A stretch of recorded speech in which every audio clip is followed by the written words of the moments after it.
Welcome to a fireside reading of Anne of Green Gables, Chapter 27, Vanity and Vexation of Spirit.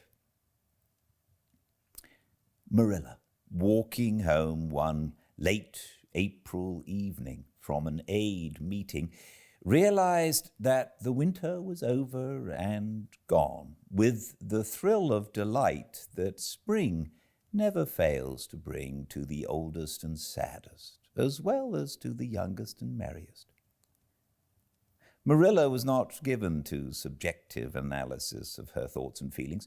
She probably imagined that she was thinking about the aides and their missionary box and the new carpet for the vestry room, but under these reflections was a harmonious consciousness of red fields smoking into pale purply mists in the declining sun,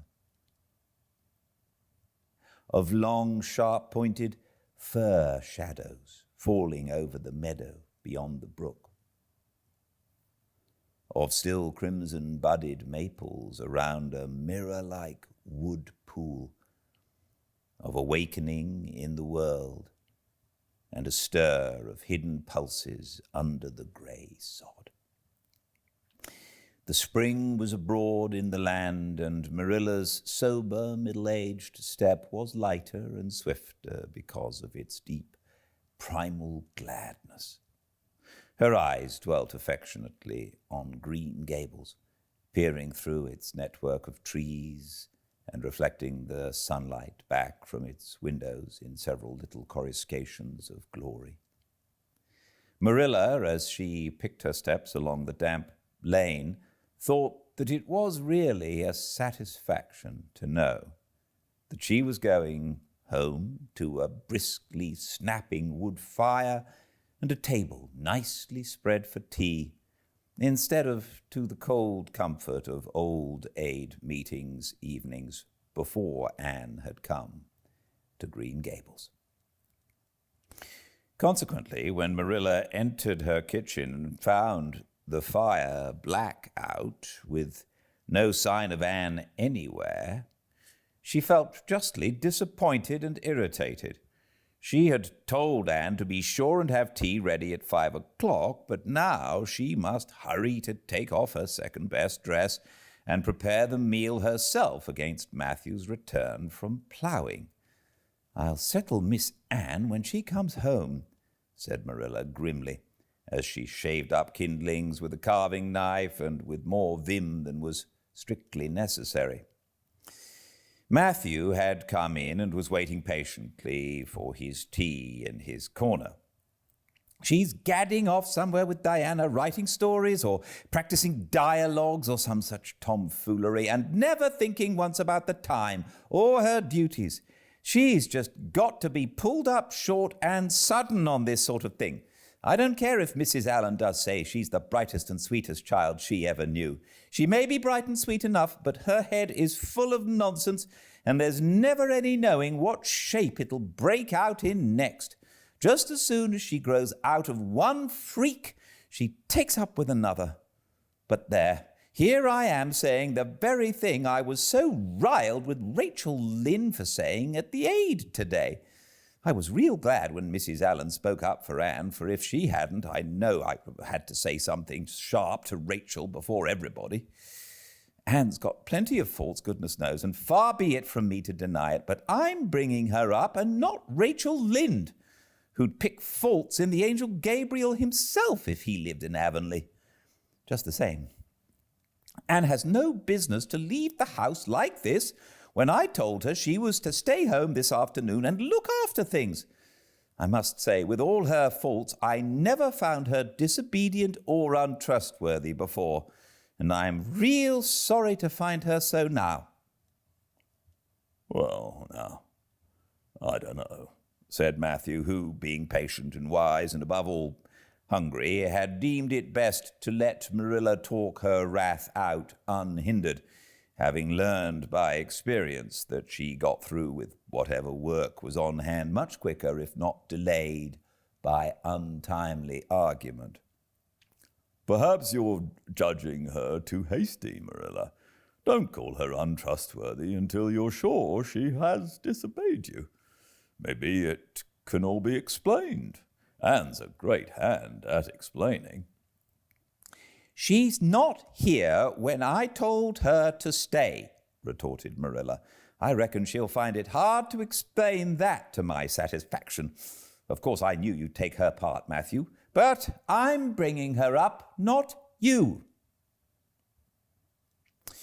It was dark when supper was ready, and still no sign of Anne, coming hurriedly over the log bridge or up Lover's Lane, breathless and repentant with a sense of neglected duties. Marilla washed and put away the dishes grimly.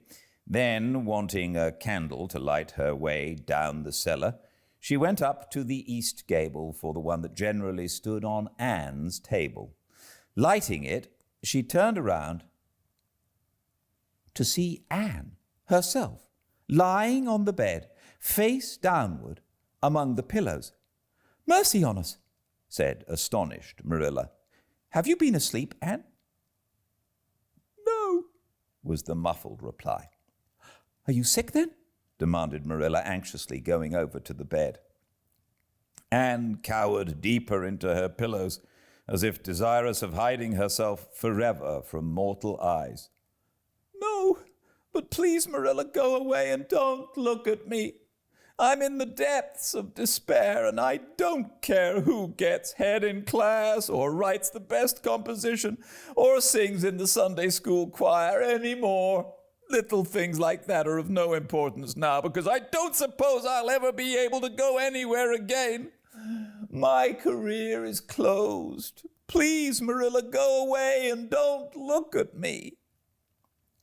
"Did anyone ever hear the like?" the mystified Marilla wanted to know. "Anne Shirley, whatever is the matter with you? What have you done? Get right up this minute and tell me. This minute, I say. There now, what is it?" Anne had slid to the floor in despairing obedience. "Look at my hair, Marilla," she whispered. Accordingly, Marilla lifted her candle and looked scrutinizingly at Anne's hair flowing in heavy masses down her back. It certainly had a very strange appearance. "Anne Shirley, what have you done to your hair? Why, it's green."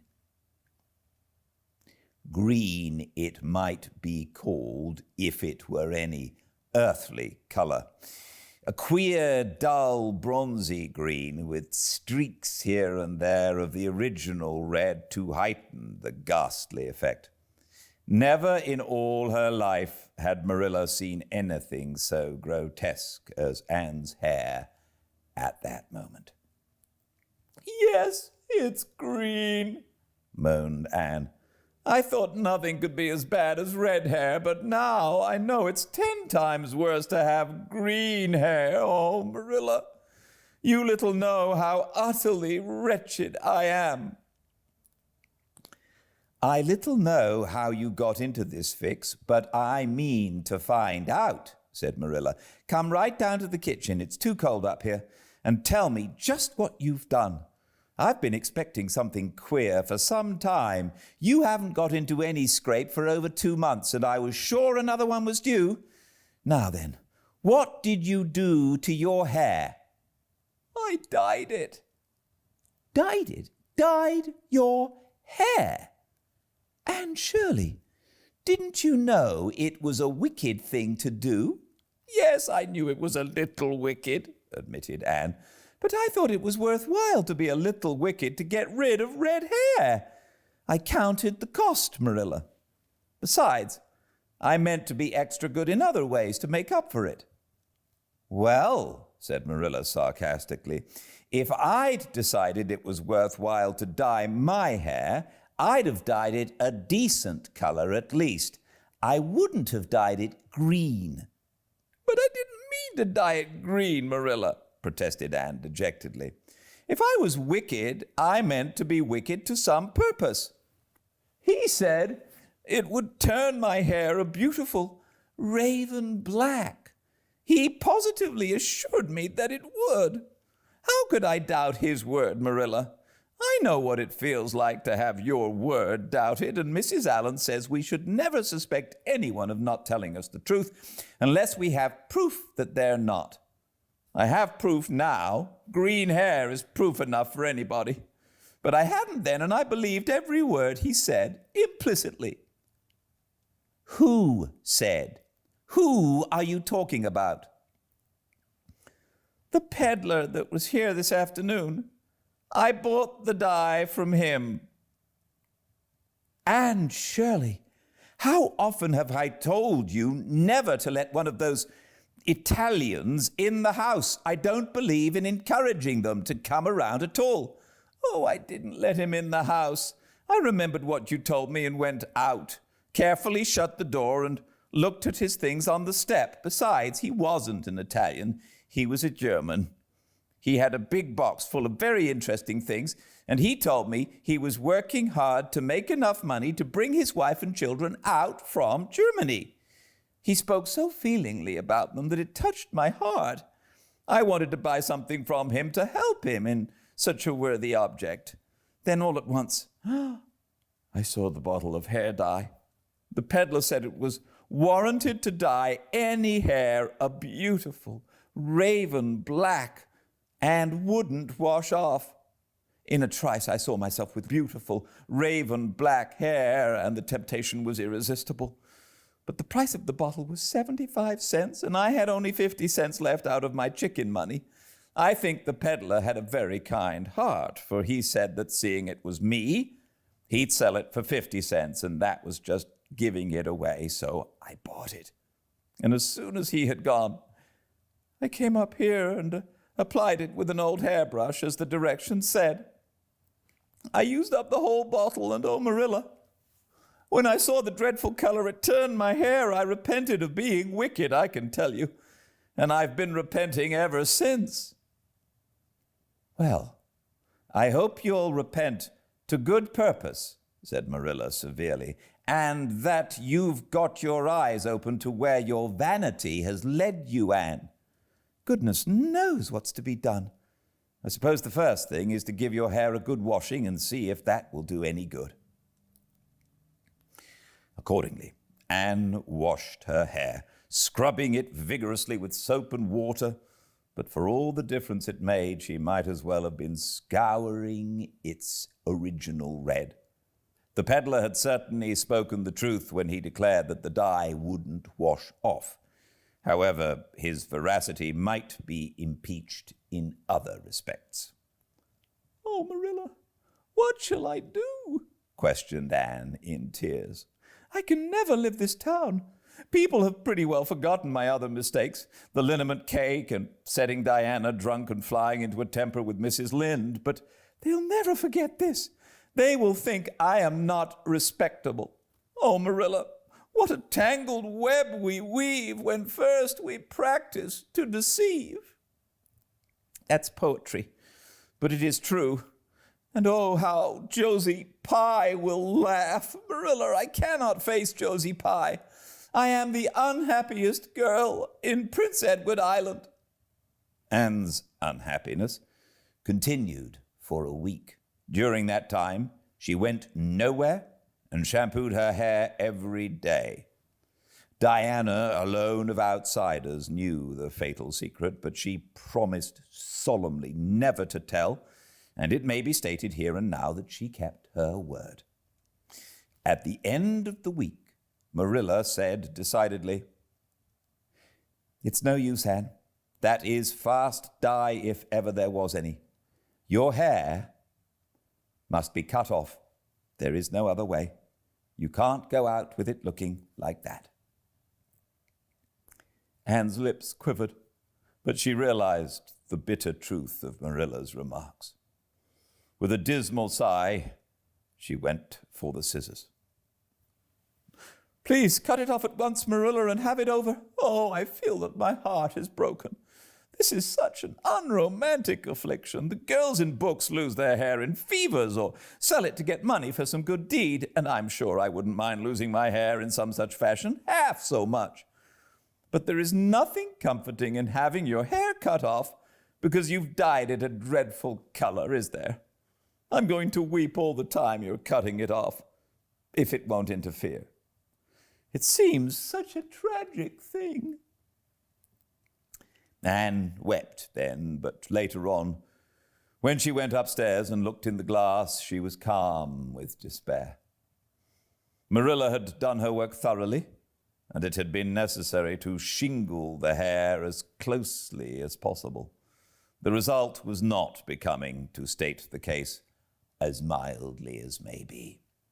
Anne promptly turned her glass to the wall. "I'll never look at myself again until my hair grows," she exclaimed passionately. Then she suddenly righted the glass. "Yes, I will too. I'd do penance for being wicked that way. I'll look at myself every time I come to my room and see how ugly I am. And I won't try to imagine it away either. I never thought I was vain about my hair, of all things, but now I know I was, in spite of its being red because it was so long and thick and curly. I expect something will happen to my nose next."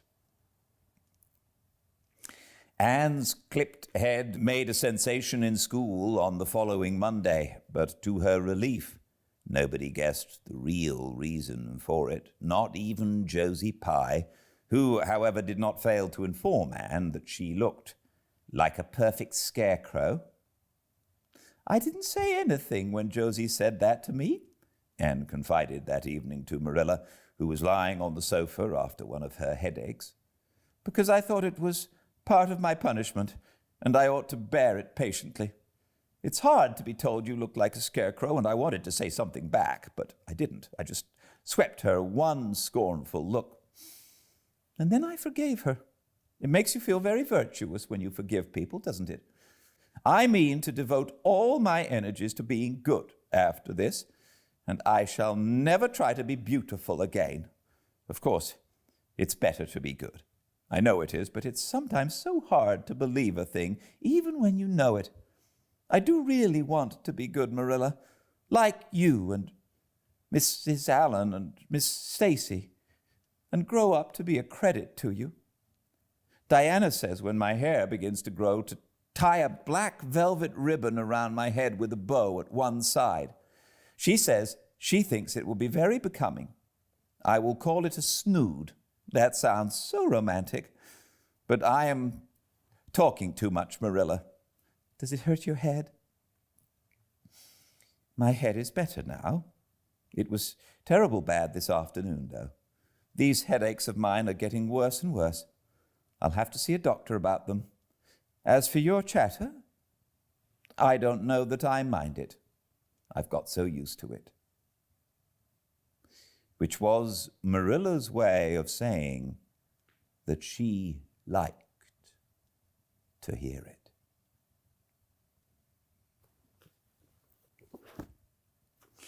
Thanks so much. It's May the 1st today, so that the beginning of the chapter, which starts at the end of April, was pretty opportune. And we live in California where spring, you can notice it, but it's not like being as we were just now in Montreal, where it was really starting off wonderfully. So I hope your spring is going very well. And I read every day at 5 Pacific at Fireside Reading on Instagram. And also all the chapters are uploaded to the YouTube channel Fireside Reading. Until I see you again, please be very well. Good night.